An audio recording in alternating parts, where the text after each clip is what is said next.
여러분 안녕하십니까? 6월 14일 JCN 모닝뉴스입니다. 민선 8기 울산시장직 인수위원회가 어제 출범식을 갖고 공식적인 인수 업무에 돌입했습니다. 인수위는 김두겸 당선인이 7월 1일 취임과 함께 바로 시정 업무가 가능하도록 준비에 만전을 기할 방침입니다. 김영환 기자가 보도합니다. 민선 8기 울산시장직 인수위원회가 출범했습니다. 안효대 전 국회의원을 위원장으로 12명으로 구성된 인수위와 75명으로 구성된 자문위원단이 위촉장을 받았습니다. 김두겸 당선인은 선거 과정에서 울산 시민들에게 약속한 100가지 공약을 실행에 옮길 수 있도록 만전을 기하겠다고 밝혔습니다.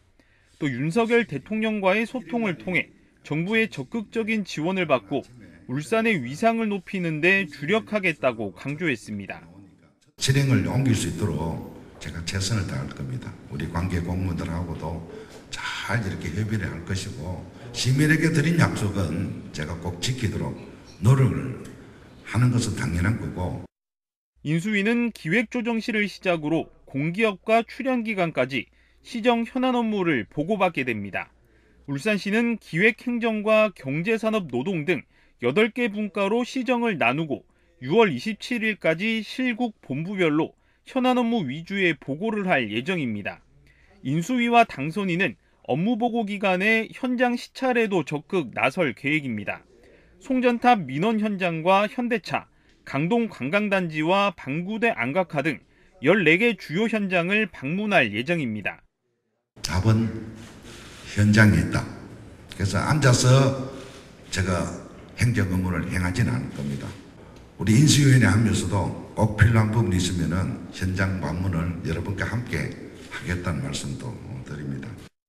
울산시장직 인수위는 당선인이 7월 1일 취임과 함께 즉시 시정 업무를 시작할 수 있도록 실무형 인수위를 운영할 방침입니다. 업무를 과제 중심으로 챙겨볼 겁니다. 그래서 7월 1일 날 시장이 취임을 하면 바로 차질 없이 업무를 수행할 수 있도록 잘 준비를 하겠습니다. 인수위와 자문단은 민선 7기 주요 사업의 계속 가능 여부를 결정하고 민선 8기 시정 방향 설정과 다양한 계층의 시민 의견을 제시하게 됩니다. JCN 뉴스 김영환입니다. 중구와 북구, 울주군의 단체장 인수위원회도 어제 출범식을 갖고 본격적인 운영에 들어갔습니다. 중구청장 인수위는 이광학 전 울산대 명예교수가 위원장을 맡았으며 모두 13명으로 구성돼 기획조정분과와 행정문화분과 등 4개 분과로 나눠서 운영됩니다. 북구청장 인수위는 이관우 전 새중앙새마을금고 이사장이 위원장을 맡았으며 15명의 인수위원들이 당선인 공약사항을 점검하는 등 다양한 활동에 나설 예정입니다. 울주군수 인수위는 이병철 울산대 명예교수가 위원장을 맡았으며 15명으로 구성돼 3개 분과로 나눠 운영됩니다. 한편 동구청장 인수위는 내일 15명의 인수위원 위촉식을 갖고 공식 출범할 계획입니다. 울산 출신 광복회 총사령 박상진 의사의 유물인 옥중편지와 상덕태상회 청구서가 국가등록 문화재로 등록됐습니다. 옥중편지는 박상진 의사가 투옥 중이던 공주 감옥에서 동생들에게 쓴 편지로 공판을 위해 뛰어난 변호사를 선임해 줄 것을 요청하는 내용을 담고 있습니다. 또 상덕태상회 청구서는 미쓰이물산 부산 출장소가 물품 대금을 요청하는 청구서로 광복회의 비밀 연락 거점지로 삼았던 상덕태상회의 실체와 규모, 존속 기간을 파악할 수 있는 자료입니다. 문화재청은 광복회 연락 거점의 실체와 투옥 당시 상황을 알 수 있는 근대 문화유산으로서의 가치를 인정했습니다. 울산시의회는 어제 시의회 시민홀에서 8대 울산시의원 당선자 오리엔테이션을 개최했습니다.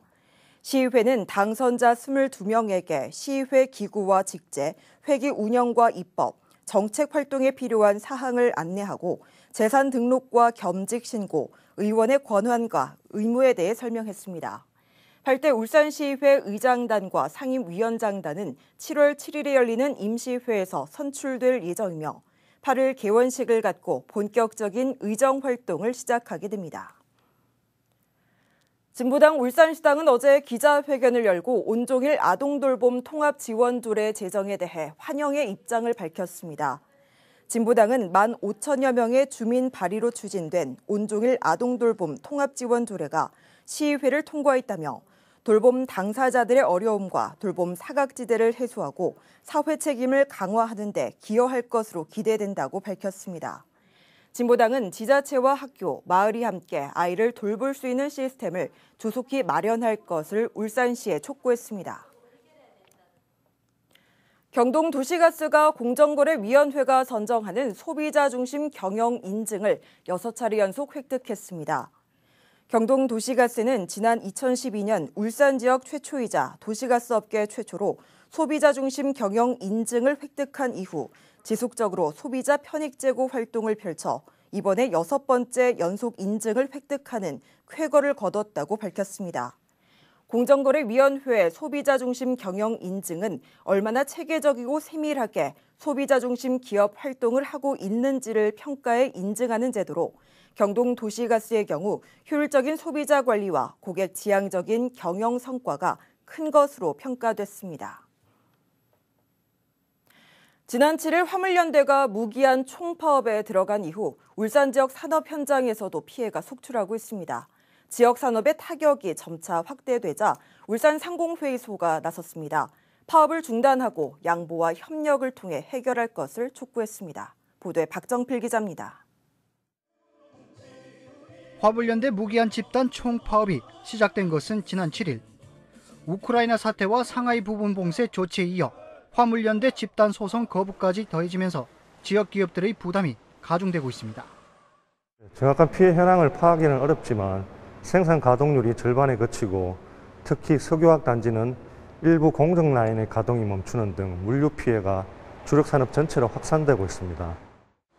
이 때문에 울산 상공회의소가 화물연대의 무기한 전면 파업 중단을 촉구하고 나섰습니다. 파업이 장기화될 경우 울산 지역 3대 주력 산업의 큰 피해가 우려되기 때문입니다. 가장 큰 피해가 예상되는 쪽은 정유 석유화학업종.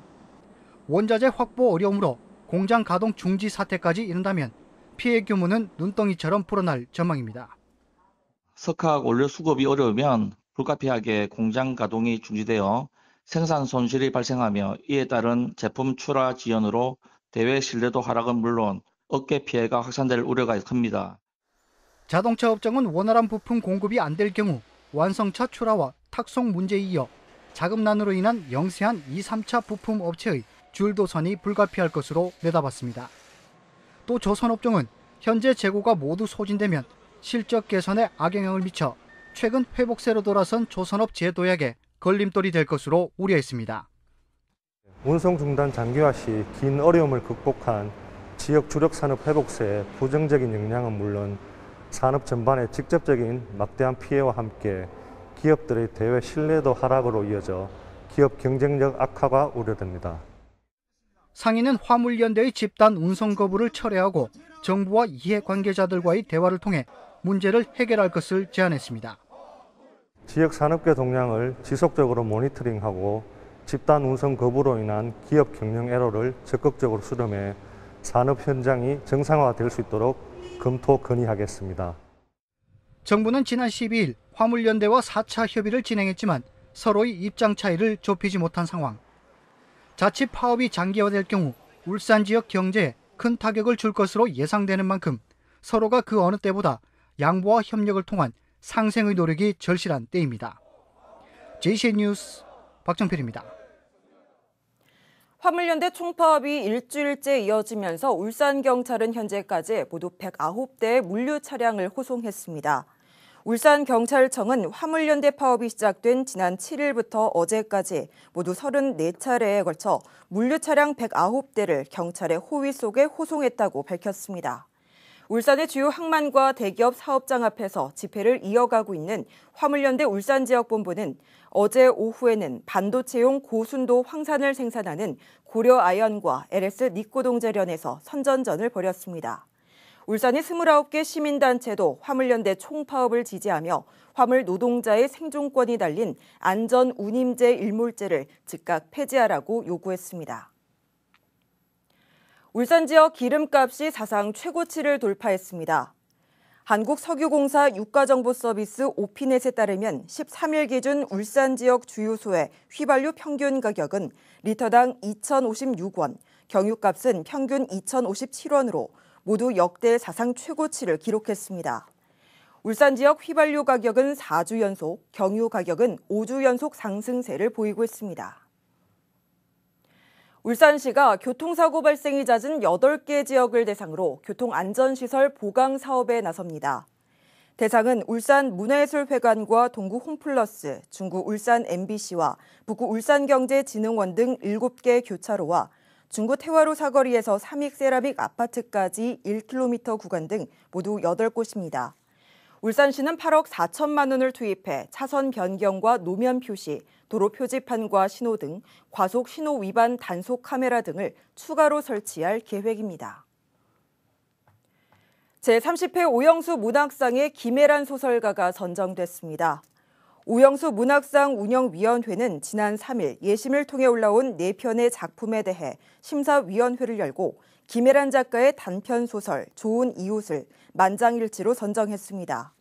김 작가는 1980년 인천 출생으로 2002년 대산대학 문학상에 당선돼 작품 활동을 시작했으며 이상 문학상, 동인 문학상 등을 수상한 바 있습니다.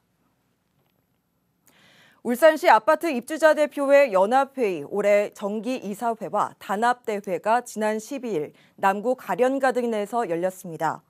아파트 연합회는 이날 이사회 주요 안건으로 공동주택 관련 동대표 중임제 등 불합리한 법령과 연합회 신임 이사 위촉 등의 의안을 심의하고 탄소중립 생활실천 등을 결의했습니다. 이날 행사에는 이채익 국회의원과 서동욱 남구청장, 김영길 중구청장 당선인, 박천동 북구청장 당선인 등 내외빈 200여 명이 참석했습니다.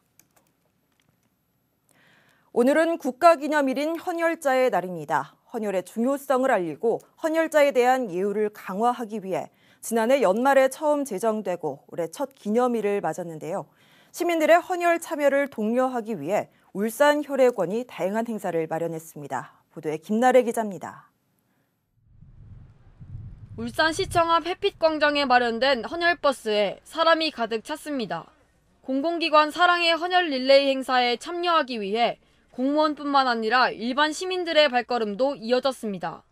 한 번쯤 제 피가 다른 분한테도 도움이 될 수 있으면 좋겠다 했는데 이번에 하게 돼서 그냥 개인적으로 좋습니다. 헌혈자의 날을 맞아 울산혈액원이 마련한 행사입니다. 정부는 지난해 말 헌혈의 중요성을 알리고 헌혈자에 대한 예우 강화를 위해 6월 14일을 헌혈자의 날로 제정했습니다. 울산혈액원은 또 14일까지 헌혈의 집을 방문하거나 단체 헌혈을 할 경우 온누리 상품권을 지급합니다. 이와 함께 6월 말까지 헌혈에 동참할 경우 추첨을 통해 영화 관람권도 지급합니다. 코로나19 감염병으로 울산 지역에 혈액이 많이 부족했는데요. 그러나 울산 시민들의 많은 관심과 참여로 지금 조금씩 단계 회복되고 있습니다.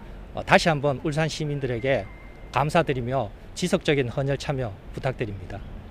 울산은 올해 4월까지만 해도 코로나19 때문에 혈액 수급에 많은 어려움을 겪었습니다.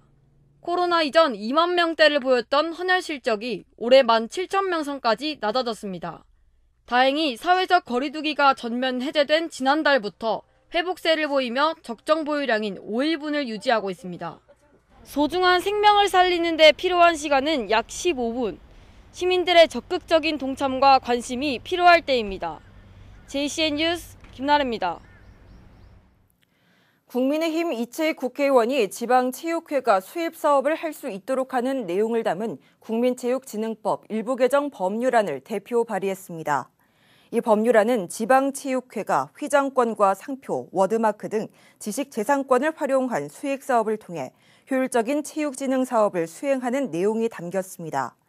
이 의원은 또 강원도 춘천에서 열린 한국문화관광해설사 행사에 참석해 국가 공인 자격 도입 등 지역의 문화유산을 알리는 1등 공신인 문화관광해설사의 처우를 개선하는 데 힘을 보태겠다고 밝혔습니다.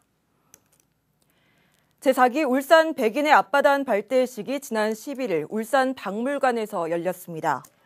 울산시는 올해 만 3세에서 7세 자녀를 둔 초보 아빠들을 대상으로 제4기 울산 백인의 아빠단을 모집했습니다. 울산시는 온라인 주간 임무와 함께 다양한 대면 활동 등 아빠들의 육아 문화 확산에 주력할 계획입니다. 울산과학대 호텔조리 제빵과 재학생들이 울산 지역 고령의 보훈 대상자들에게 빵을 만들어드리는 보훈 나눔 베이커리 행사를 실시했습니다. 어제 열린 행사에는 재학생 47명이 참여했으며 수업 시간에 배운 제빵 기술을 활용해 만든 빵 50세트를 울산 보훈 대상자 가정을 방문해서 직접 전달했습니다. 한편 울산과학대 호텔조리 제빵과는 매년 청소년 보훈봉사 프로그램 일환으로 재능기부 활동에 참여하고 있습니다. 울산 항만공사가 어제부터 다음 달 22일까지 울산 시민과 함께하는 자원순환 도서기증 행사를 개최합니다. 기증할 수 있는 도서는 2013년 이후 출판된 보존 상태가 양호한 베스트셀러와 출판 연도와 상관없는 소설 등입니다. 도서 기증을 원하는 시민은 항만공사 열린 도서관을 방문하거나 우편으로 기증할 수 있으며 항만공사는 분류 작업을 통해 일정 권수 이상 기증한 시민에게 소정의 기념품을 제공할 방침입니다. JCN 모닝뉴스를 마칩니다. 함께해 주신 여러분 고맙습니다.